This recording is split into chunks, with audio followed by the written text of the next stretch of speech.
আসসালামু আলাইকুম রহমতুল্লাহি ওবরাকাতু নাহমাদুহু ওয়া নুসাল্লি আলা রাসূলিহিল কারীম আম্মা বা'দ।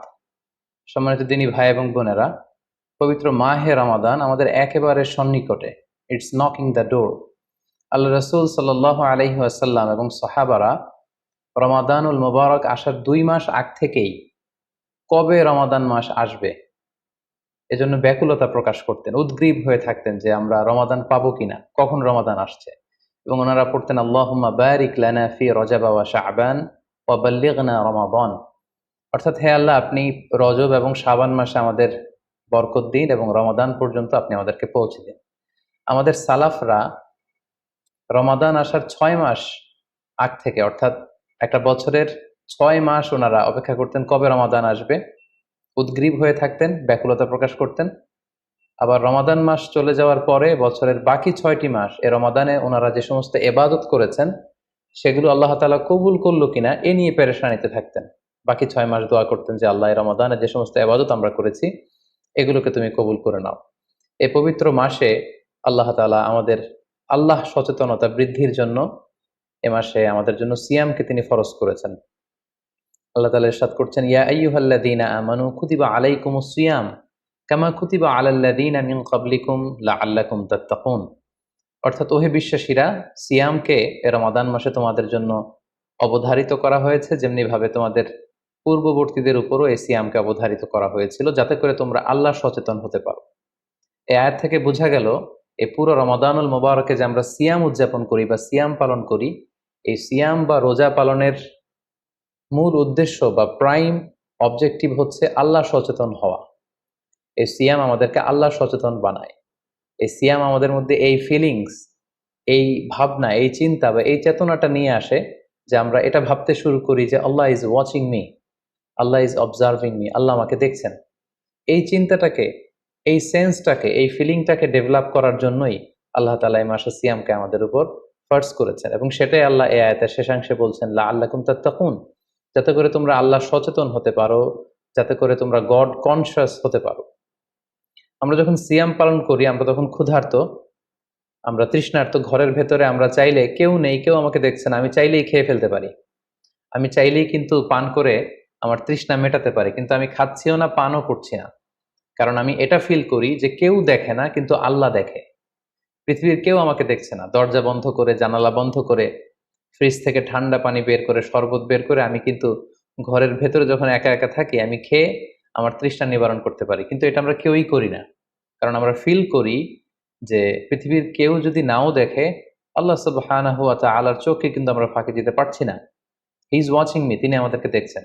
তাহলে সম্মানিত দিনী ভাই এবং বোনেরা, এই সিয়াম আমাদের মধ্যে আল্লাহ কনসিয়াসনেস, আল্লাহ সচেতনতা এটা ডেভেলপ করে। পাশাপাশি সিয়ামের মাধ্যমে আমরা আমাদের প্রবৃত্তির উপর নিয়ন্ত্রণ অর্জন করি। গোটা বছর প্রবৃত্তি আমাদেরকে নিয়ন্ত্রণ করে, সারা বছর প্রবৃত্তি আমাদের উপর জিতে, আর আমরা এই রমাদান মাসে প্রবৃত্তির উপর জয়লাভ করি। যেমন পুরো বছর ব্যাপী আমার যখন ক্ষুধা লাগে আমি খাই, তৃষ্ণার্ত হলে পানি পান করি, আমার কামনা জাগলে সেই কামনা আমি পূরণ করি। কিন্তু রমাদানে ক্ষুধা লাগলে কিন্তু আমরা খাই না। তৃষ্ণায় গলা ফেটে যাচ্ছে, তৃষ্ণায় গলা কাঠ হয়ে যাচ্ছে, কিন্তু এক ফোঁটা পানি আমি পান করছি না।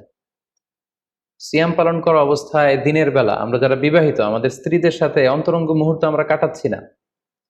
তার মানে আমার যেটা মন চাচ্ছে, আমার যেটা ডিজায়ার, আমার যেটা ডিমান্ড, সেটা আমি ফুলফিল করছি না, অর্থাৎ আমার প্রবৃত্তিকে আমি নিয়ন্ত্রণ করি। তাহলে সিয়াম পালনের মাধ্যমে প্রবৃত্তিকে কিভাবে কন্ট্রোল করা যায়, প্রবৃত্তিকে কি করে নিয়ন্ত্রণ করা যায়, এটা আমরা শিখি। সারা বছর প্রবৃত্তি আমাদের উপর জয়লাভ করে, আর এই সিয়ামের মধ্যে দিয়ে কেমন যেন রমাদানে আমরা প্রবৃত্তির উপর জয়লাভ করি, আমাদের কাছে প্রবৃত্তি হেরে যায়, জিতে যায় আমাদের আল্লাহ তাআলার প্রতি আস্থা এবং ভালোবাসা। এই সিয়ামের আরো একটি শিক্ষণীয় বিষয় হচ্ছে, এই সিয়াম আমাদেরকে সংযমী বানায়, রেস্ট্রেইনড বানায়। আমরা চাইলেই রোজা পালন করা অবস্থায় যা মনে চায় তা করতে পারি না। এবং সহিহ বুখারীর বর্ণনায় আল্লাহর হাবিব সাল্লাল্লাহু আলাইহি ওয়াসাল্লাম আমাদেরকে শিখিয়েছেন যে কেউ যখন রোজা রাখে সে যেন অশ্লীল কথা না বলে, রোজা রেখে সে যেন কাউকে গালি না দেয়। এমনকি কেউ যদি তাকে গালি দেয় অথবা কেউ যদি তার সাথে ঝগড়া লাগতে আসে, সে যেন বলে ইন্নী ইমরুউন সাইম, অর্থাৎ আই এম ফাস্টিং, আমি রোজাদার, আমি রোজা পালন করছি। রোজা পালন করা অবস্থায় আমার পক্ষে অশ্লীল কথা বলা, ঝগড়া করা কোনো বাক বিতণ্ডায় জড়ানো সম্ভব না। তার মানে এই সিয়াম পালনের মধ্য দিয়ে সংযম যে ব্যাপারটা, এই ব্যাপারটা আমাদের আয়ত্তে চলে আসে। আমরা এই সিয়াম পালনের মধ্য দিয়ে সংযমী হয়ে উঠি। পাশাপাশি যারা সিয়াম পালন করছে তাদের জন্য আল্লাহর হাবিব সাল্লাল্লাহু আলাইহি ওয়াসাল্লাম ঘোষণা দিয়েছেন যে কিয়ামতের ময়দানে বিচার শেষে তারা যখন জান্নাতে ঢুকবে, রোজা পালনকারীদের জন্য আল্লাহ তাআলা একটি স্পেশাল গেট রেখেছেন যেটার নাম হচ্ছে রাইয়ান। এবং এই রাইয়ান গেট দিয়ে রোজাদাররা ছাড়া কেউ প্রবেশ করতে পারবে না। সুবহানাল্লাহি বিহামদি। আর একবার এই রাইয়ান দরজা দিয়ে যে ব্যক্তি ঢোকার সুযোগ পাবে জান্নাতে, he will never be thirsty again. সে কখনো আর তৃষ্ণার্ত হবে না, চিরকালের জন্য তার গলা থেকে তৃষ্ণা হারিয়ে যাবে। পাশাপাশি আল্লাহ তাআলা ইরশাদ করছেন যে সব আমলগুলোকে সওয়াব বাড়ানো হয় এবং সওয়াবের প্রতিদান বান্দাদেরকে দেয়া হয়, কিন্তু এই সিয়ামের ব্যাপারটা ভিন্ন। এর প্রতিদান আমি আল্লাহ নিজ হাতে দেব। আরেক বর্ণনা এসেছে এই সিয়ামের প্রতিদান আমি নিজেই। আমরা যদি একটু খেয়াল করে দেখি যে রমাদানুল মুবারাকে আমরা যত নেক আমল করছি বা সৎকর্ম করছি, এগুলোর সওয়াবগুলোকে কিন্তু জ্যামিতিক হারে বাড়ানো হয়। দ্য রিওয়ার্ডস অফ আমাল is multiplied in this blessed month of Ramadan. এ মাসে আমরা একটা নফল আবাদত করলে সেটা ফরজের সমান সওয়াব দেওয়া হচ্ছে। একটা ফরজ আবাদত করলে সেটা 70 থেকে 700 গুণ সওয়াব দেওয়া হচ্ছে। এ মাসে উমরা করলে সেটা হজের সমান সওয়াব দেওয়া হচ্ছে। অর্থাৎ অর্থাৎ অন্যান্য মাসে আমরা যদি নেক আমল করি তাহলে সেটার সওয়াবকে বাড়ানো হয় গাণিতিক হারে, কিন্তু এই রমাদানুল মুবারাকে কোনো নেক আমল করলে এর সওয়াবকে বাড়ানো হয় জ্যামিতিক হারে। এটাকে মান্থ অফ স্পেশাল অফার বলা হয়, বিশেষ অফারের মাস। আল্লাহ তাআলা চেয়েছেন যে বিশেষ অফার দিয়ে আমাদেরকে ইবাদতের প্রতি আগ্রহী করে তোলে, আকৃষ্ট করে তোলে। তিনি যেন আমাদের গুনাহগুলোকে ক্ষমা করে দিয়ে আমাদেরকে পাপ মুক্ত বান্দা হিসেবে স্বীকৃতি দিতে পারেন, তার একটা কেমন যেন আয়োজন তিনি করে থাকেন আমাদের জন্য পবিত্র মাহে রমাদানে। এবং এই রমাদানুল মুবারকের প্রতিটি রাতে আল্লাহ তাআলার পক্ষ থেকে একজন বিশেষ আহ্বানকারী ফেরেশতা তারা ডাকতে থাকে আর বলতে থাকে, ইয়া বাগিয়াল খায়রি আকবিল, হে কল্যাণের অভিযাত্রী, হে কল্যাণের পথের যাত্রী, আকবিল, প্রসিড, গো অন, আরো সামনে যাও, আরো নেক কাজ করো, আরো ভালো কাজ করো। ইয়া বাগিয়াশ শাররি আকসির, হে পাপের পথের যাত্রী, আকসির, স্টপ, থেমে যাও, অনেক হয়েছে, আর না, আর অন্যায়ের দিকে ধাবিত হয়েও না। এটা প্রতি রাতেই, রমাদানের প্রতিটি রাতেই এই আহ্বান করা হয় যে হে কল্যাণের পথের যাত্রী, ভালো কাজ করতে থাকো, হে অকল্যাণের পথের যাত্রী, এখনই থেমে যাও, আর সামনের দিকে আগ বাড়িও না। এবং এই বরকতপূর্ণ মাস পেয়েও যারা আল্লাহ তাআলার ক্ষমা পায়নি, রাসূল সাল্লাল্লাহু আলাইহি ওয়াসাল্লাম তাদের জন্য ভয়ঙ্কর ওয়ার্নিং দিয়েছেন, হুঁশিয়ারি দিয়েছেন, গভীর হুঁশিয়ারি তিনি বর্ণনা করেছেন।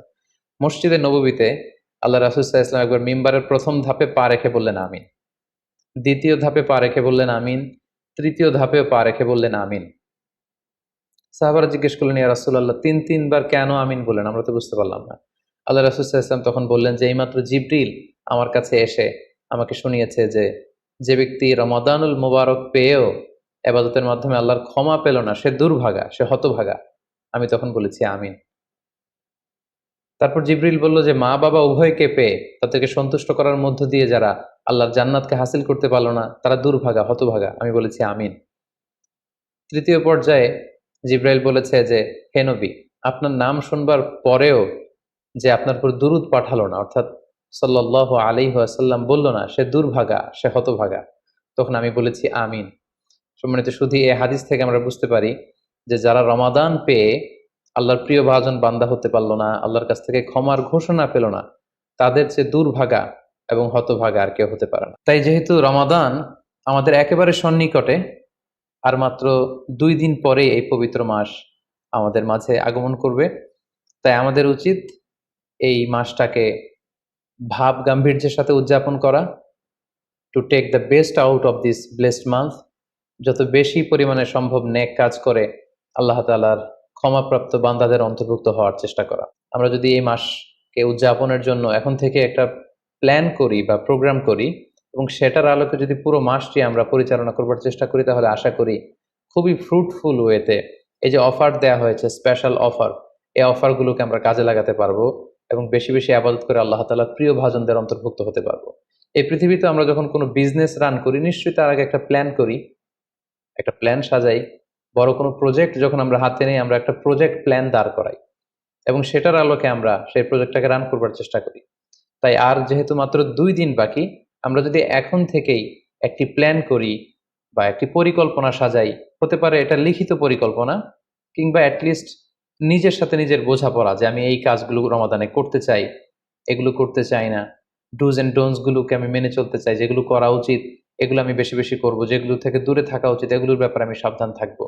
অ্যাটলিস্ট মনের সাথে মনে একটা বোঝাপড়া অথবা কাগজে লিখে আমাদের একটি পরিকল্পনা করা উচিত। সো এ পর্যায়ে এই রমাদান কেন্দ্রিক আমরা কি ধরনের পরিকল্পনা করতে পারি এবং সেই পরিকল্পনায় কোন কোন বিষয়গুলো স্থান পেতে পারে বলে আমি মনে করি, সেগুলো আপনাদের সাথে সংক্ষিপ্তভাবে শেয়ার করবো ইনশাআল্লাহ। প্ল্যান করার ক্ষেত্রে সর্বপ্রথম যেটা আমি বলবো, প্ল্যান করবার সময় অল্প প্ল্যান করুন এবং সেটা যতটুকু প্ল্যান আপনি করবেন সেটা নিয়মিত করবার চেষ্টা করুন। আমাদের অনেকের মধ্যে এমন একটা ভাব কাজ করে যে যেহেতু এটা অনেক রহমতের মাস, বরকতের মাস, মাগফিরাতের মাস, আবেগে তারা অনেক বেশি প্ল্যান করে ফেলে এবং সেই অনুযায়ী রমাদানের শুরুতেই সারা রাত তাহাজ্জুদ, সারাদিন এবাদত তেলাওয়াত, এরকম ২-৪ দিন চলার পরে, কয়েকদিন যাওয়ার পরে সে আবেগটা ঝরে পড়ে, সে আবেগটাকে সে ধরে রাখতে পারে না। কারণ এমন প্ল্যান করা হয়েছিল যেটা রেশনাল ছিল না, যেটা হয়তো যৌক্তিক ছিল না বা বাস্তবসম্মত ছিল না। সো প্ল্যান করার ক্ষেত্রে আমার প্রথম পরামর্শ হচ্ছে অল্প প্ল্যান করুন এবং যতটুকু প্ল্যান করবেন সেটা পুরো রমাদান ব্যাপী হোল দ্য মান্থ লং আপনি সেটাকে পালন করবার চেষ্টা করুন। কারণ আল্লাহ রাসূল সাল্লাল্লাহু আলাইহি ওয়াসাল্লাম বলেছেন, আহাব্বুল আমালি ইলাল্লাহি আদওয়ামুহা ওয়া ইন কাল্লা। আল্লাহ তাআলার কাছে সবচেয়ে প্রিয় আমল হচ্ছে সেটা যেটা মানুষ নিয়মিত করে, যেটা বান্দা রেগুলার বেসিসে করে, যদিও এটা পরিমাণে কম হয়। সো আপনি পরিমাণে যদি কমও করেন, সেটা যদি পুরো রমাদান মাস ব্যাপী একই ধারাবাহিকতায় আপনি ইবাদত করেন, তেলাওয়াত করেন, তাহাজ্জুদ পড়েন, জিকির আজকার করেন, সাদাকা করেন, দান করেন, এটার যদি একটা ধারাবাহিকতা থাকে, সেই ইবাদতটা আল্লাহ তাআলার কাছে বেশি প্রিয়। তাই প্ল্যানের ক্ষেত্রে আমার সর্বপ্রথম পরামর্শ হচ্ছে অল্প প্ল্যান করুন, স্বল্প পরিসরে প্ল্যান করুন, হাতে গোনা অল্প কয়েকটি বিষয়ের ব্যাপারে আপনি কনসার্নড হন এবং যতটুকু প্ল্যান করেছেন ততটুকু নিয়মিত বাস্তবায়ন করুন। প্ল্যানের ক্ষেত্রে সর্বপ্রথম যেটা আমি বলতে চাই সেটা হচ্ছে পুরো রমাদান মাসে সালাতের ব্যাপারে আমাদেরকে সর্বপ্রথম বেশি সচেতন থাকতে হবে। It's mandatory. ৫ ওয়াক্ত সালাত যেন আমরা জামাতের সাথে আদায় করতে পারি, এই বিষয়টা খেয়াল রাখতে হবে। কোনো কারণে যদি জামাত ছুটেও যায়, কাজা যেন না হয়ে যায়। কারণ আমাদের যদি জামাত ছুটে যায়, সালাত যদি কাজা হয়ে যায়, তাহলে আপনার প্রোডাক্টিভিটি কমে যাবে। সো প্ল্যানের ক্ষেত্রে এখন থেকে আমাদের এটা মাথায় রাখতে হবে যে পুরো রমাদান জুড়ে আমরা ৫ ওয়াক্ত সালাত জামাতের সাথে আদায় করব। কোনো কারণে জামাত যদি ছুটেও যায়, কোনো নামাজ যেন আমার কাজা না হয়ে যায়, এই ব্যাপারে আমরা সচেতন থাকবার চেষ্টা করব। ৩ নম্বরে হচ্ছে কোরআন তেলাওয়াত করা। যেহেতু রমাদানুল মুবারক এটা কোরআন নাজিলের মাস, আল্লাহ তাআলা বলছেন শাহরু রমাদান আল্লাযী উনজিলা ফীহিল কুরআন। রমাদান তো এমন মাস যে মাসে আল্লাহ তাআলা কোরআন নাজিল করেছেন। সো এটা কোরআনকে উদযাপনের মাস, কোরআনের সাথে নতুন করে সম্পর্ক গড়বার মাস, বেশি বেশি কোরআন তেলাওয়াত করবার মাস। নফল ইবাদতের যে লিস্ট আছে তার মধ্যে সবচেয়ে শ্রেষ্ঠ নফল ইবাদত হচ্ছে কোরআন তেলাওয়াত করা এবং সেটার মোক্ষম সময় হচ্ছে রমাদানুল মুবারক। আমরা প্রত্যেকেই জানি যে এই মাসে তেলাওয়াত করে, তেলাওয়াত করার যে একটা আবহ, যে একটা ইমেজ, যে একটা পরিবেশ এবং যেরকম একটা মজা পাওয়া যায়, বছরের অন্য কোনো মাসে কিন্তু ওই ফিলিংটা আমাদের আসে না। সো এই সুযোগটাকে আমাদের কাজে লাগানো, আমরা যেন প্রতিদিন কোরআনের তেলাওয়াত করি এবং তেলাওয়াত করার ক্ষেত্রে অবশ্যই ধীরস্থিরভাবে তেলাওয়াত করতে হবে। আমরা অনেকে তাড়াহুড়ো করে তেলাওয়াত করি। হাদিসে এসেছে রুব্বা কারিন লিল কোরআন ওয়াল কোরআন ইয়ালআনু। কোরআনের অনেক তেলাওয়াতকারী আছে যাদেরকে কোরআন রহমত দেওয়ার পরিবর্তে লানত দেয়, কার্ডস করে, অভিসম্পাত করে। তাই তাড়াহুড়ো করে আমরা যেন কোরআন তেলাওয়াত না করি। রমাদান আসলেই দেখা যায় কিছু কিছু মানুষ কোরআন খতম করবার জন্য উঠে পড়ে লাগে। কেউ ৫ খতম, ৭ খতম, ১০ খতম দেওয়ার জন্য প্রতিযোগিতা করে খতম দেয়। ফলে খুব দ্রুত তারা কোরআন তেলাওয়াত করে। এটা ঠিক না। খতম দেওয়ার জন্য উঠে পড়ে লাগা উচিত হবে না। বরং আপনি ধীরস্থিরভাবে তেলাওয়াত করুন। সেই হিসেবে শুরু থেকে শেষ পর্যন্ত একবার করে যদি আপনি ১ খতম দিতেও পারেন, সেটা ভালো। আর দিতে না পারলেও আপনি ধীরস্থিরভাবে তেলাওয়াত করে সেটার সওয়াব আপনি ইনশাআল্লাহ পাবেন। তাহলে তেলাওয়াত করার ক্ষেত্রে প্রথম রিমাইন্ডার হচ্ছে তাড়াহুড়ো করে তেলাওয়াত করা যাবে না। ২ নাম্বার হচ্ছে যদি সুযোগ হয় অর্থ বুঝে তেলাওয়াত করা। আমরা কয়েকটা সূরা স্পেসিফাই করতে পারি যে এই রমাদানে আমি এই সূরাটা পড়ব। এই রমাদানে এই সূরার শুরু থেকে শেষ পর্যন্ত এর মর্মার্থ, এর বঙ্গানুবাদ, এর যে শিক্ষা লেসন, এটা আমি জানবার চেষ্টা করব। সম্মানিত দিনী ভাই এবং বোনেরা, কোরআন হচ্ছে এমন একটি কিতাব, যারাই এই কোরআনের সাথে সম্পর্ক জুড়ে দিয়েছে, যারাই এই কোরআনকে হৃদয়ে ধারণ করেছে, তারাই সম্মানিত হয়েছে। একটু খেয়াল করে দেখুন, সাইয়েদনা জিবরিল আলাইহিস সালাম উনি কোরআন নিয়ে আসমান থেকে পৃথিবীতে নেমেছিলেন। কোরআনকে নিয়ে আসার কারণে উনি হয়েছেন শ্রেষ্ঠ ফেরেশতা। আল্লাহ রাসূল সাল্লাল্লাহু আলাইহি ওয়াসাল্লামের উপর কোরআন নাজিল হয়েছিল, তাই তিনি হয়েছেন শ্রেষ্ঠ রাসূল। এই রমাদান মাসে কোরআন নাজিল হয়েছে, তাই রমাদান মাস হচ্ছে 12টা মাসের শ্রেষ্ঠ মাস, সাইয়্যিদুশ শুহুর।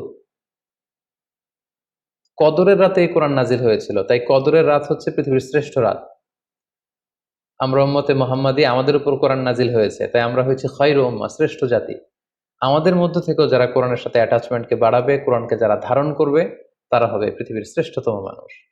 তাই আসুন কোরআন উদযাপনের এই মাসে আমরা যেন বেশি বেশি কোরআনের সাথে সম্পর্ককে নতুন করে আবার নবায়ন করি।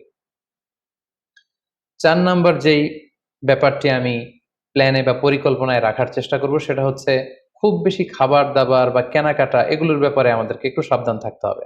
আমরা অনেকে মনে করে থাকি রমাদান মানেই মুখরোচক ইফতারি, ইফতার পার্টিতে জয়েন করা, উদরপূর্তি করে সাহারি খাওয়া, শপিং করা এবং কেনাকাটায় ব্যস্ত থাকা। আসলে ব্যাপারটি এমন নয়।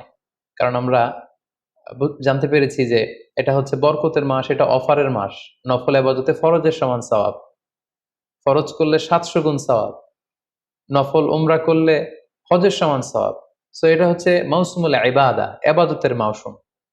সো আমাদের যদি শপিং করা লাগে, আমাদের যদি কোনো প্রোগ্রামে অংশগ্রহণ করা লাগে, সেটা যেন আমাদের ফোকাস না হয়। কেনাকাটা, শপিং করা, এটা যেন আমাদের ফোকাস না হয়। ভুরি ভোজ করা, আমাদের বাসায় মা বোনরা যারা আছে তাদেরকে হরেক রকম আইটেমের বায়না ধরে সারাদিন তাদেরকে ব্যস্ত রাখা, ইবাদত থেকে তাদেরকে দূরে রাখা, এই কালচারগুলো থেকে আমাদেরকে দূরে থাকতে হবে। আমরা যখন রমাদান কেন্দ্রিক প্ল্যান করতে বসবো, আমরা যেন এটা ভাবি যে এই রমজানে একটু একটু করে আমি নিজেকে পরিবর্তন করতে চাই। ভুরিভোজ করা, ইফতার পার্টিতে বেশি বেশি যাওয়ার জন্য প্ল্যান করা, তারপর কেনাকাটা, শপিং, ঈদের শপিং এর জন্য সময় নষ্ট করা, এটা যেন আমাদের মূল ফোকাস না হয়। আমাদের মূল ফোকাস যেন হয় এটা ইবাদতের মাস, বেশি বেশি ইবাদত করে যেন আমরা আল্লাহর সন্তুষ্টি অর্জন করতে পারি। প্ল্যানের ক্ষেত্রে 5 নাম্বার যে পয়েন্টটি আমি বলবো সেটি হচ্ছে ইফতারির পূর্ব মুহূর্তে দোয়া করুন। এটি ভুলে যাওয়া যাবে না। প্রতিদিন ইফতারিকে সামনে নিয়ে আমরা দোয়া করব। কারণ হাদিসে এসেছে সালাসু দাওয়াতিন মুস্তাজাবা, 3 ব্যক্তির দোয়া আল্লাহ তাআলার কাছে কবুল হয়ে যায়। এই দোয়া আল্লাহ কখনো ফিরিয়ে দেন না। এর মধ্যে একটা দোয়া হচ্ছে দাওয়াতুস সাইম, রোজাদারের দোয়া আল্লাহ কখনো ফিরিয়ে দেন না। দাওয়াতুস সাইমি মাকবুলা, এটা আল্লাহর কাছে কবুল হয়ে যায়। ঠিক ওই মুহূর্তটাতে আল্লাহ তাআলার সফট কর্নার খুব বেশি গ্রো করে। আল্লাহর রহমতের দরিয়ার মধ্যে একটা অভাবনীয় জোশ পড়ে যায়। আল্লাহ তাআলা এই দৃশ্যটাকে খুব দেখতে পছন্দ করে যে বান্দা সামনে খাবার নিয়ে বসে আছে, শরবত নিয়ে, পানীয় নিয়ে বসে আছে, ক্ষুধায় তৃষ্ণায় সে জর্জরিত। সে চাইলেই সামনে থেকে নিয়ে মুখে তুলে খাবারটা খেতে পারে, কিন্তু সে আমার ভয়ে খাচ্ছে না। তখন আল্লাহ তাআলা এই দৃশ্যটা দেখতে বড্ড পছন্দ করেন। ঠিক এই মুহূর্তে আপনি যখন বুদ্ধি করে আল্লাহ তাআলার কাছে চাইতে শুরু করবেন, কায়মনো বাক্যে চোখের পানি ছেড়ে, আপনি চাইতে দেরি হবে, এই দোয়া আল্লাহ তাআলার কাছে কবুল হতে দেরি হবে না। তাই এই ভুলটি যেন আমরা না করি, এই বরকত যেন আমরা মিস না করি। প্রতিদিন খেয়াল করে, সম্মানিত দিনী ভাই এবং বোনেরা, খেয়াল করে ইফতারির পূর্ব মুহূর্তে দোয়া করুন। আপনার কি চাহিদা, আকুতি মিনতি আল্লাহর কাছে আছে, আপনি পেশ করুন। 7 নম্বর পয়েন্টটি হচ্ছে ধীরস্থির ভাবে তারাবির সালাত পড়ুন। প্ল্যান করে ফেলুন কোন মসজিদে পড়বেন, কোথায় পড়বেন, কোভিড আউটব্রেকের কারণে কোনো রেস্ট্রিকশন থাকলে বাসায় কিভাবে পড়বেন, পরিবেশটা আপনি কেমন দেখতে চান, কিভাবে করতে চান, এখন থেকে প্ল্যান প্রোগ্রাম করে ফেলুন। তারাবির সালাতের ক্ষেত্রে পরামর্শ হচ্ছে ধীরস্থির ভাবে তারাবির সালাত আদায় করুন। সালাতুত তারাবিহ শব্দের অর্থই হচ্ছে বিশ্রামের সালাত। অর্থাৎ আপনি বিশ্রাম নিয়ে নিয়ে 2 রাকাত করে, 4 রাকাত শেষে তাসবিহ পড়ে বিশ্রাম নিয়ে আবার 2 রাকাত, 4 রাকাত এভাবে পড়তে থাকবেন। আমাদের বাংলাদেশের বেশিরভাগ মসজিদগুলোতে যেহেতু 20 রাকাতের সালাতুত তারাবি হয়, আমরা সাজেস্ট করি যে আপনারা 20 রাকাত সালাতুত তারাবি আদায় করুন। অসুস্থতাজনিত কোনো কারণে কারো যদি কম পড়তে হয়, সেটা ভিন্ন ব্যাপার। তবে আমরা 20 রাকাতের কথাই সবাইকে সাজেস্ট করে থাকি, যেহেতু এটা ইবাদতের মাস, যত বেশি ইবাদত করা যায় ততই এটা কল্যাণকর। তো সেক্ষেত্রে রাকাত বিতর্ক আপনাদেরকে এড়িয়ে চলা উচিত। রমাদান আসলে আমাদের মধ্যে এই শয়তান এই বিষয়টাকে উস্কে দেয় যে তারাবির সালাত কি 8 রাকাত না 20 রাকাত নাকি 12 রাকাত। সো তারাবির সালাত ধীরস্থির ভাবে আদায় করুন, রাকাত বিতর্ক এড়িয়ে চলুন। এটা হচ্ছে একটা বড় ফিতনা। কত রাকাত আপনি পড়বেন আপনার সাধ্য অনুযায়ী আপনি পড়ুন। আমরা 20 রাকাতের কথা সাজেস্ট করি, তবে রাকাত বিতর্কে জড়ানো আমাদের কখনোই উচিত হবে না। 8 নাম্বার যে পয়েন্টের কথা বলবো সেটি হচ্ছে শেষ রাতে তাহাজ্জুদের সালাত আদায় করা। বছরের অন্য সময়গুলোতে রাত 4টার দিকে উঠে আসলে অনেকের পক্ষেই তাহাজ্জুদের সালাত আদায় করা সম্ভব হয়ে ওঠে না। যেহেতু রমাদানুল মুবারকে সাহারি খাওয়ার জন্য আমাদেরকে উঠতেই হচ্ছে, সাহারি খাওয়ার পরে আপনি অজু করে আপনার সুবিধা মতো 2 রাকাত 4 রাকাত তাহাজ্জুদের সালাত আপনি আদায় করুন। তাহাজ্জুদের সালাতে সিজদায় পড়ে আপনি আল্লাহ তাআলার কাছে আপনার মনের আকুতি আপনি তুলে ধরুন। এই মুহূর্তটাতে, তাহাজ্জুদের এই সময়টাতে আল্লাহ তাআলা প্রথম আকাশে মনোনিবেশ করে তিনি ডাকতে থাকেন, কার কি লাগবে?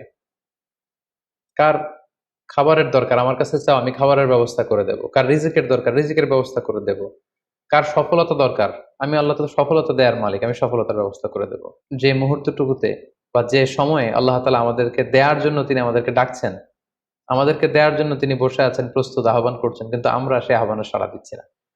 তাই রমাদানুল মুবারকে তাহাজ্জুদের সালাতের অভ্যাস করার একটা সুবর্ণ সুযোগ কিন্তু আমাদের আসছে। যেহেতু সাহরি খেতে আমরা উঠবই, উঠে আমরা তাহাজ্জুদের সালাত আদায় করে নিই। 9 নম্বর যে পয়েন্টটি উল্লেখ করতে চাই সেটি হচ্ছে সোশ্যাল মিডিয়ার নিয়ন্ত্রিত ব্যবহার বা পরিমিত ব্যবহার। যত কম ব্যবহার করা যায়, ফেসবুক, ইউটিউব, অনলাইনে যত আপনি কম সময় দিতে পারবেন, আপনার প্রোডাক্টিভিটি ঠিক তত বাড়তে থাকবে। জরুরি প্রয়োজনে যে সমস্ত কাজ একেবারে করাই লাগে, যেগুলোকে অ্যাভয়েড করা মোটেও সম্ভব না, সেগুলো আপনি করতে পারেন। তবে আমাদের সাজেশন হচ্ছে ফেসবুকিং, টুইটারিং এবং ইউটিউবিং, এই সমস্ত কাজে, সোশ্যাল মিডিয়ার কাজে যত কম আপনি এই রমাদানুল মুবারকে সময় ব্যয় করতে পারবেন, সময়টা ঠিক ততই আপনার প্রোডাক্টিভ ওয়েতে কাজে লাগবে ইনশাআল্লাহ। 10 নম্বর পয়েন্ট এবং সর্বশেষ পয়েন্ট হচ্ছে, রমাদানুল মুবারকের মূল আকর্ষণ হচ্ছে রমাদানুল মুবারকের শেষ দশকে, অর্থাৎ রমাদানের কদরের রাতগুলো হচ্ছে লাস্ট 10 ডেজ অফ রমাদানে। আল্লাহ রাসূল সাল্লাল্লাহু আলাইহি ওয়াসাল্লাম ইরশাদ করেছেন, ফালতামিসু ফিল আশরিল আওয়াখিরি মিনাল বিতর। রমাদানের শেষ দশকের বেজর রাত্রিগুলোতে তোমরা কদরের রাত তালাশ করো। তাই আপনারা যখন প্ল্যান করতে বসবেন, এখনই ক্যালেন্ডার সামনে নিয়ে রমজানের শেষ দশক কত তারিখ থেকে কত তারিখ পরে প্ল্যান করে নিন, এবং অড নাইটগুলো, বেজর রাত্রিগুলো কোন কোন রাত্রিগুলো হতে পারে এখনই প্ল্যান করে নিন। যত ধরনের ব্যস্ততা, যত ধরনের ঝামেলা, যত ধরনের দায়িত্ব, এই কাজগুলোকে আপনি আগে পরে সেরে নেবেন, কিন্তু এই 10 দিনের স্পেশাল টাইমটাকে আমাদের ইবাদতের জন্য রাখা উচিত। আল্লাহ রাসূল সাল্লাল্লাহু আলাইহি ওয়াসাল্লাম রমজানের শেষ দশকে যখন তিনি পৌঁছতেন, তিনি তখন এমন ভাবে ইবাদত করতেন, তিনি কাউকে চিনতেন না, কারোর সাথে বেশি কথা বলতে চাইতেন না। তিনি রাতে সারা রাত জেগে থাকতেন, ফ্যামিলি মেম্বারদেরকে উঠিয়ে দিতেন, জাদ্দা ওয়া সাদ্দাল মিজহার, কোমরে গামছা বেঁধে তিনি ইবাদতে লেগে পড়তেন। এই শেষ দশকে তিনি এত ইবাদত করতেন, বছরের কোনো সময়ে আল্লাহ রাসূল সাল্লাল্লাহু আলাইহি ওয়াসাল্লামকে এত বেশি ইবাদত করতে কিন্তু দেখা যেত না। তাই এই শেষ দশকের বেজর রাত্রিগুলো যেন আমরা মিস না করি, এবং শুধু 27 রমজানে আমরা কদর হিসেবে পালন করব, ব্যাপারটা যেন এমন না হয়ে যায়। কারণ যদি কোনো কারণে কদর মিস হয়ে যায়, এটা হচ্ছে খায়রুম মিন আলফি শাহর, 1000 মাসের চেয়েও সেরা। ওই এক রাতের ইবাদত হচ্ছে 1000 মাসের ইবাদতের সমান। এবং আল্লাহর হাবিব সাল্লাল্লাহু আলাইহি ওয়াসাল্লাম বলেছেন, মান হুরিমা খায়রাহা ফাকাদ হুরিম, যে কদরের রাতের বরকত থেকে বঞ্চিত হলো, হি ইজ দ্য লুজার। এই বরকতের মাসে নিশ্চয়ই আমরা কেউই লুজার হতে চাই না, আমরা সবাই গেইনার হতে চাই। সো আমরা যদি গেইনার হতে চাই, রমাদানের সর্বোচ্চ বরকতটুকু যদি আমরা হাসিল করতে চাই, লাস্ট 10 ডেজ অফ রমাদান, রমজানের শেষ দশকের বেজর রাত্রিগুলো যেন আমরা খুবই আন্তরিকতার সাথে সিনসিয়ারলি ইবাদত করে কদরের বরকত হাসিল করবার চেষ্টা করি। সম্মানিত দিনী ভাই এবং বোনেরা, রমাদান আসতে আর মাত্র 2 দিন বাকি। সংক্ষিপ্ত পরিসরে রমাদান কেন্দ্রিক আমাদের প্ল্যান কেমন হওয়া উচিত এবং সেই প্ল্যান বা পরিকল্পনাতে কোন কোন বিষয়গুলো আমাদের খেয়াল রাখা উচিত, এই বিষয়ে সংক্ষিপ্ত পরিসরে আমি আলোচনা করলাম। আশা করি এগুলো যদি আমরা খেয়াল রাখি, তাহলে খুব ফ্রুটফুল এবং প্রোডাক্টিভ ওয়েতে আমরা আমাদের রমাদানকে কাটাতে পারবো। আলহামদুলিল্লাহ, ওয়াসসালাতু ওয়াসসালামু আলা রাসূলিল্লাহ, বাদ। সুপ্রিয় দর্শক শ্রোতা ভাই বোন, রমাদানুল কারীম একজন মুমিনের জন্য আমল এবং ইবাদতের ভরা বসন্ত। বছরের অন্য সময়ের আমল এবং ইবাদতের ঘাটতি পুষিয়ে দেওয়ার জন্য রমাদান হলো সবচাইতে মোক্ষম সুযোগ। এই জন্য রমাদানকে সবচাইতে পরিকল্পিতভাবে এবং রুটিন মাফিক যদি আমরা কাটাতে পারি, তাহলে ইনশাআল্লাহ বিইذনিল্লাহ রমাদান আমাদের জন্য অর্থবহ হবে এবং আমাদের সারা বছরের ইবাদতের ঘাটতি পুষিয়ে নিতে সহায়ক হবে। আর সেজন্য আমরা আজ রমাদানের 24টা ঘন্টা কিভাবে কাটাবো সে প্রসঙ্গে একটি রুটিন প্রস্তাব করব ইনশাআল্লাহ বিইذনিল্লাহ। রমাদানের রুটিন প্রসঙ্গে সর্বপ্রথম যে সময় নিয়ে কথা বলবো তা হলো সাহরি খেতে ওঠা বা ভোর রাতের সময়টা। ভোর রাতে আমাদের উঠে সাহরি খাওয়া এটি সুন্নাহ। কেউ যদি মধ্যরাতে অতিরিক্ত খান বা শুরু রাতে অতিরিক্ত খান এবং সাহরিতে তার খাবারের চাহিদা নাও থাকে, তারপরও সাহরি খাবার জন্য উঠা এটা সুন্নাহ এবং গুরুত্বপূর্ণ। কারণ রাসূল করিম সাল্লাল্লাহু আলাইহি ওয়াসাল্লাম বলেছেন, তাসাহহারু ফাইন্না ফিস সাহুরি বারাকাহ, তোমরা সাহরি খাও কারণ সাহরি খেলে তার মধ্যে বরকত রয়েছে, এই খাবারের ভিতরে বরকত রাখা হয়েছে। অল্প হলেও খাওয়া সুন্নাত, বিশেষ করে খেজুর খাওয়ার কথা বিভিন্ন হাদিসে রয়েছে। আমরা সাহরিতে আর যাই খাই, একটা করে খেজুর অন্তত খাবো। সাহরি খেতে যখন আমরা উঠবো, কমপক্ষে সাহরি খাওয়ার আগে আধা ঘন্টা যেন আমরা সময় পাই, সেভাবে আমরা উঠবো। কারণ একজন মুমিনের কাছে 24 ঘন্টা সময়ের ভিতরে সবচেয়ে গুরুত্বপূর্ণ সময় হলো ভোর রাতের সময়টা। কারণ এই সময়টাতে আল্লাহ সুবহানাহু ওয়া তাআলা দুনিয়ার আসমানে নেমে আসেন এবং বান্দাদেরকে ডেকে ডেকে তাদেরকে ক্ষমা করে থাকেন, তাদের চাওয়াগুলোকে মঞ্জুর করে থাকেন। আল্লাহর নৈকট্য অর্জনের জন্য সবচাইতে মোক্ষম সময় হলো এটি। এজন্য তাহাজ্জুদের সালাত, যত নফল নামাজ আছে তার ভিতরে সবচাইতে গুরুত্বপূর্ণ নফল নামাজ। তাহাজ্জুদের নামাজ বছরের অন্য কোনো সময়ে আমরা এত গুরুত্বের সাথে হয়তো পড়তে পারি না। রমাদান মাসে তাহাজ্জুদের নামাজ পড়া আমাদের সকলের জন্য সহজ, কারণ আমরা সাহরি খেতে উঠছি। এজন্য এই সুযোগটাকে কাজে লাগানো উচিত। 30টা দিনই আমাদের প্রতিদিনই একটা সময় বরাদ্দ থাকা উচিত তাহাজ্জুদ নামাজের জন্য।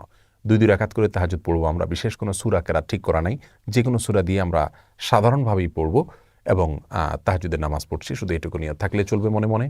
আমরা 2 রাকাত করে পড়বো, 2 রাকাত, 4 রাকাত, 6 রাকাত, 8 রাকাত, যতটুকু তৌফিক হয় পড়বো।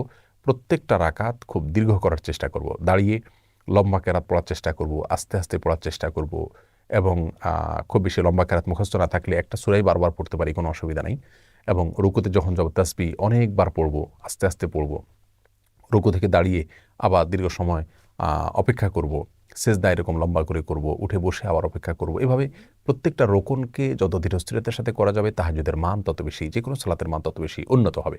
আমাদের আয়েশা রাদিয়াল্লাহু তাআলা আনহা রাসূল আকরাম সাল্লাল্লাহু আলাইহি ওয়াসাল্লাম তাহাজ্জুদ প্রসঙ্গে বলেছেন, লা তাসআল আন হুসনিহিন্না ওয়া তুলিহিন্না। তিনি যে নামাজগুলো পড়তেন রাতে, সেগুলোর সৌন্দর্য আর সেগুলোর দৈর্ঘ্য নিয়ে আর বলো না। তার মানে সেগুলো অনেক দীর্ঘ ছিল এবং অনেক সুন্দর ছিল। এজন্য রমাদানের সবচাইতে ইম্পর্টেন্ট সময়টা যেটা আমরা কাজে লাগাতে পারি খুব সহজে, অথচ অনেকেই হেলায় আমরা নষ্ট করি, সেটা হলো ভোর রাতে সাহরি খেতে ওঠার কিছুক্ষণ আগে আপনি তাহাজ্জুদ পড়ুন এবং বাসার প্রত্যেকটা সদস্যকে উদ্বুদ্ধ করুন যার যার জায়গা থেকে যেন এই আমলটা করেন। এরপরে তাহাজ্জুদের পরে আমরা সাহরি খেয়ে নেব। সাহরি অনেকে খেতে খেতে আজানের সময় পর্যন্ত নিয়ে যান, এটা উচিত না। আজানের সময় ঠিক আগ মুহূর্তে শেষ করেন, এটা সুন্নাহ বিরোধী কাজ।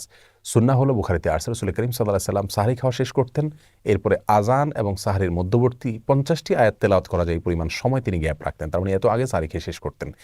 আনুমানিক 10 মিনিট সময় আমরা বলতে পারি। 10 মিনিট সময় এত লাগে না, 5 থেকে 10 মিনিট সময় অন্তত গ্যাপ দেওয়া উচিত। এই টাইমটাতে আমরা আল্লাহর কাছে বিশেষভাবে দোয়া করতে পারি, যেটা দোয়ার সময়, দোয়া কবুলের সবচেয়ে গুরুত্বপূর্ণ সময় দিনের এবং রাতের ভিতরে এই ভোর রাতের সময়টা।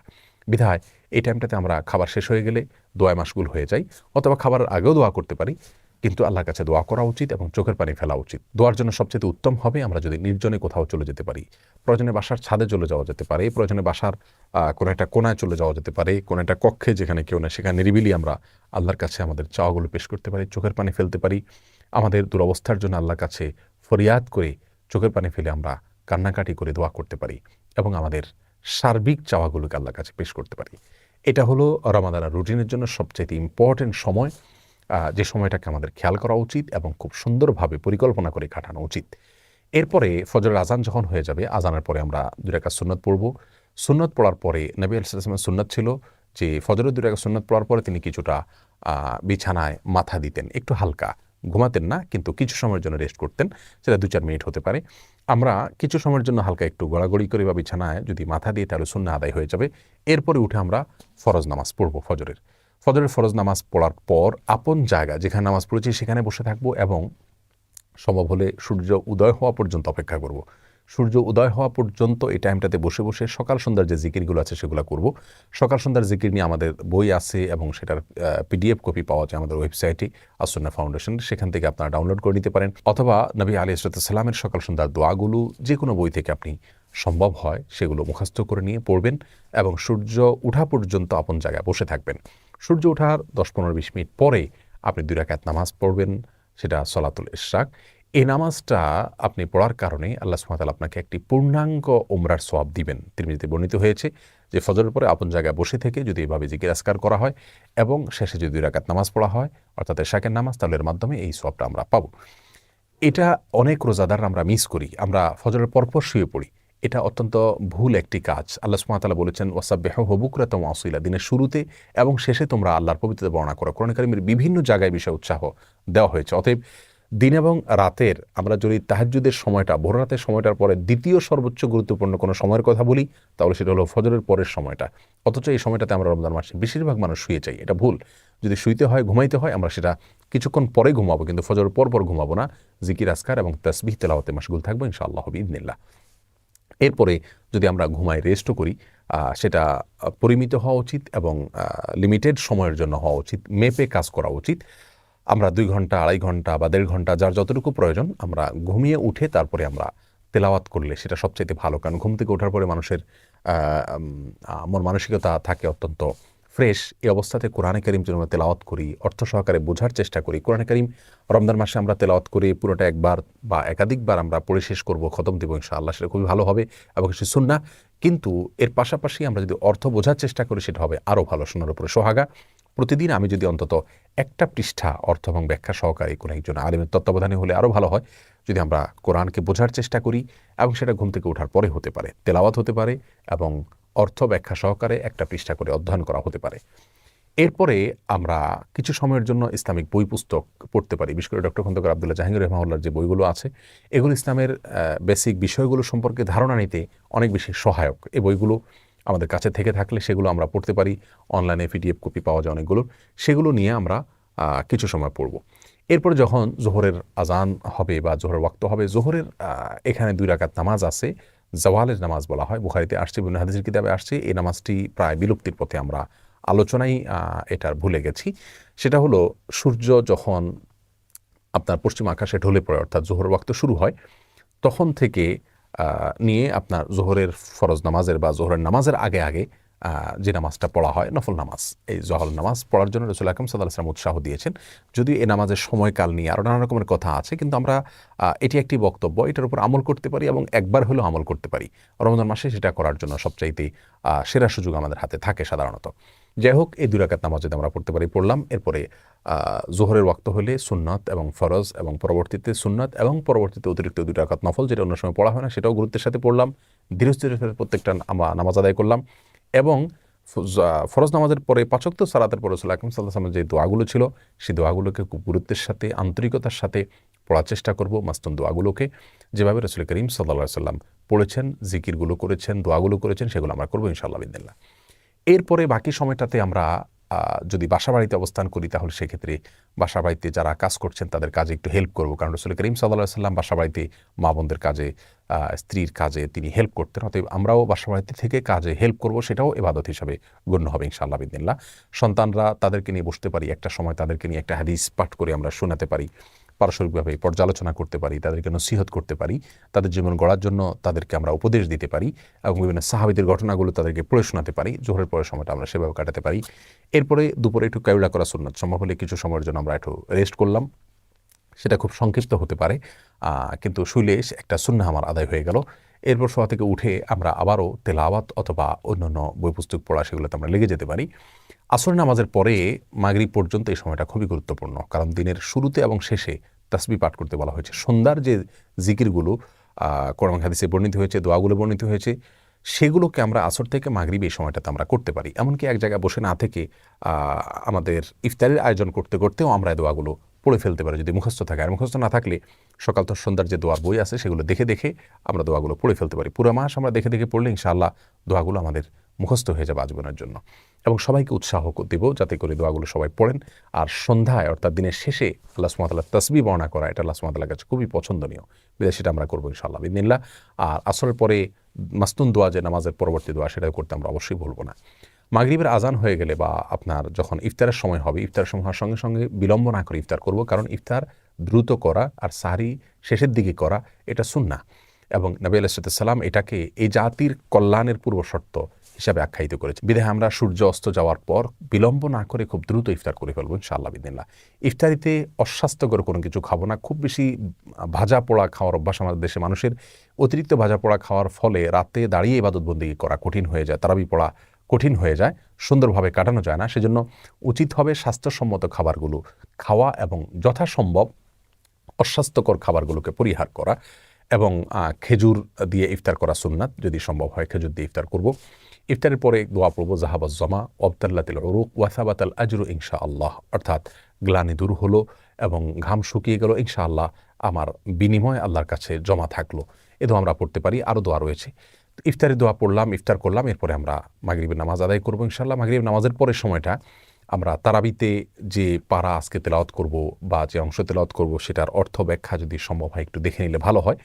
আর যদি খতম তারাবির সুযোগ না থাকে তাহলে সেক্ষেত্রে অন্তত এই টাইমটাতে মাগরিব থেকে এশা এই টাইমটাতে কোনো অবস্থাতে শোবো না, কারণ আমাদের অনেকের অভ্যাস আছে রমজান মাসে ইফতারের পরে শরীরটা ক্লান্ত হয় আমরা শুয়ে পড়ি। কারণ রাসূল করিম সাল্লাল্লাহু আলাইহি সাল্লাম সম্পর্কে আমাদের আয়েশা বলেছেন, কানান নবী সাল্লাল্লাহু আলাইহি সাল্লাম ইয়াকরাহুন নাওমা ক্বাবলা আল-ইশা, এশার আগে ঘুমোতে তিনি অপছন্দ করতেন। এজন্য এশার আগের সময়টাতে আমরা ঘুমাবো না। যথাসম্ভব ইবাদত বন্দেগী, সাধারণত কোরআন তেলাওয়াত, তারপরে আপনার ইসলামিক বই পুস্তক পড়া বা ইসলামিক লেকচার শোনা, এগুলোর পেছনে আমরা সময় ব্যয় করব। কোনো অবস্থাতে আমরা এই সময়টাতে অন্তত ঘুমাতে যাব না বা অন্তত শুইতেও যাব না। যাই হোক, এরপরে এশার নামাজ আদায় করে, তারাবি নামাজ আদায় করে খুব ধীরস্থিরতার সাথে তারাবি শেষ করব, খুবই আস্তে আস্তে করার চেষ্টা করবো ইনশাআল্লাহ। রাতের খাবারটা এশার আগে খেয়ে ফেলতে বলে ভালো হয়। আর যদি এশার পরেও খাই তাহলে বিলম্ব না করে এশার পরে দ্রুত শুয়ে পড়ব। এশার পরে অন্য কোনো কাজ না করাই উত্তম, কারণ কানান নবী সাল্লাল্লাহু আলাইহি সাল্লাম ইয়াকরাহুন নাওমা ক্বাবলা আল-ইশা ওয়াল হাদিসা বাদা, এশার পরে তিনি কথাবার্তা বলা পছন্দ করতেন না। তবে হ্যাঁ, স্বামী স্ত্রীর কথাকে প্রশংসনীয় বলেছেন, তিনি নিজেও স্ত্রীর সাথে কথা বলতেন, সেটা ভিন্ন কথা। কিন্তু সচরাচর আড্ডা এগুলো আমরা করতে যাব না। টেলিভিশন অথবা সোশ্যাল মিডিয়াতে স্ক্রল করা, এগুলো থেকে আমরা বেঁচে থাকবো। এশার পরে খুব দ্রুত আমরা শুয়ে পড়ার চেষ্টা করব, তাতে ভোর রাতে আগে আগে উঠা আমাদের জন্য সহজ হবে। পরিকল্পনা করে কোরআনে কারিমের জন্য প্রতিদিন এক পারা করে বা 1.5 পারা করে বা 2 পারা করে, যার যতটুকু তৌফিক কুলায় আমরা বাজেট করব, বরাদ্দ করব, এবং সে অনুযায়ী আমরা প্রতিদিন ইনশাআল্লাহ বিদিনিল্লাহ কোরআন তেলাওয়াত করে যাব। এবং সময় ফিক্স করে নেব যে কোন টাইমটাতে আমি করব। আমি কি ঘুম থেকে উঠে সকালে করব, নাকি জোহরের পরে করব, নাকি মাগরিবের পরে করব, এই সময়টা আমরা ফিক্স করে নিব ইনশাআল্লাহু বিইذনিল্লাহ। আল্লাহ তাআলা আমাদের সকলকে এই রমাদানে বেশি থেকে বেশি, উত্তম থেকে উত্তমতর ইবাদত করার তৌফিক দান করুন। আর সবচেয়ে গুরুত্বপূর্ণ বিষয় হলো রমাদানে গুনাহ থেকে বেঁচে থাকা, কারো গীবত পরচর্চা যেন না হয়, টেলিভিশনে মোবাইলে হারাম কোনো জিনিস যেন দেখা না হয়, শোনা না হয়, এই বিষয়গুলোর প্রতি খুব বেশি খেয়াল করব। তাকওয়া চর্চাই হলো রমজান সিয়ামের সবচেয়ে বড় উদ্দেশ্য। আল্লাহ তাআলা আমাদের সকলকে সেই উদ্দেশ্য সাধন করার তৌফিক দান করুন। রমাদানের প্রত্যেকটা মুহূর্তকে সঠিকভাবে ভালোভাবে কাটানোর তৌফিক নসিব করুন। মা বোনরা যারা কাজকর্ম করবেন, রান্নাবাড়া করবেন, এর ফাঁকে ফাঁকেও তারা তাসবিহ, তাহলিল, জিকির এগুলো চালু রাখবেন। কারণ বিনা উযুতে তাসবিহ তাহলিল করা যায়, দুরূদ পাঠ করা যায়। যে সমস্ত জিকিরগুলো বেশি করতে উৎসাহ দেওয়া হয়েছে কোরআন এবং সুন্নাহ নির্যাস, যেগুলো যেমন দুরুদ, ইস্তেগফার, তারপরে দোয়া ইউনুস এবং ইয়াদাল জালাল ওয়াল ইকরাম, এরকম আরও অনেকগুলো দোয়া আছে। সেগুলোকে আমরা চলতে ফিরতে, উঠতে বসতে সবাই করতে থাকবো। আল্লাহ তাআলা আমাদের সবাইকে তৌফিক দান করুন।